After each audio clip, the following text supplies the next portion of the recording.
দ্বিতীয় মেয়াদের শুরুতে এক অভূতপূর্ব কৌশলগত সফরে মধ্যপ্রাচ্যে হাজির হলেন মার্কিন প্রেসিডেন্ট ডোনাল্ড ট্রাম্প। এই সফর যেন এক খুঁটি বদলের আয়োজন, যেখানে অর্থনীতি, ভূরাজনীতি আর কূটনীতিক মিলিয়ে এক অদৃশ্য যুদ্ধের ছক আঁকা হচ্ছে। এর মধ্যে ইরানকে কঠোর হুঁশিয়ারি দিয়েছেন ট্রাম্প, একই সঙ্গে তেহরানকে সতর্ক থাকার পরামর্শ দিয়েছেন তিনি।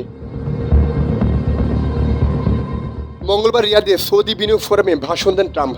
সে সময় ব্যবসায়ী নেতাদের উদ্দেশ্যে ট্রাম্প বলেন, ইরানের নেতারা যদি পরমাণু অস্ত্র পরিত্যাগ প্রত্যাখ্যান করে এবং প্রতিবেশী দেশগুলোতে ছায়াযুদ্ধ অব্যাহত রাখে, তাহলে তাদের উপর সর্বোচ্চ বল প্রয়োগ ছাড়া আমাদের আর কোনো উপায় থাকবে না।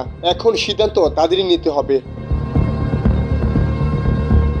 ট্রাম্প বলেন, ইরান সরকার জনগণের সম্পদ চুরি করে বিদেশে সন্ত্রাস ও রক্তপাতের অর্থন করছে। তারা শুধু নিজের জাতি নয়, বরং মধ্যপ্রাচ্যের অনেক বড় ক্ষতি করছে।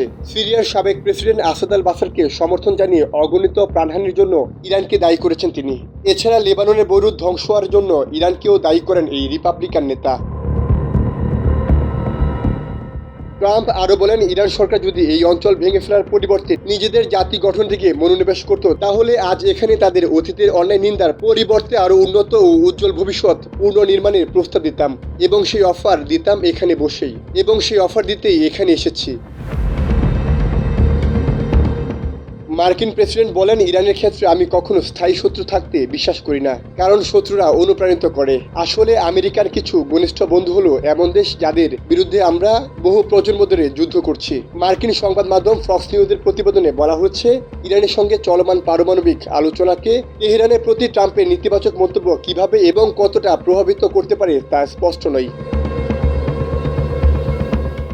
সাইমুল হক খান, সময়ের আলো।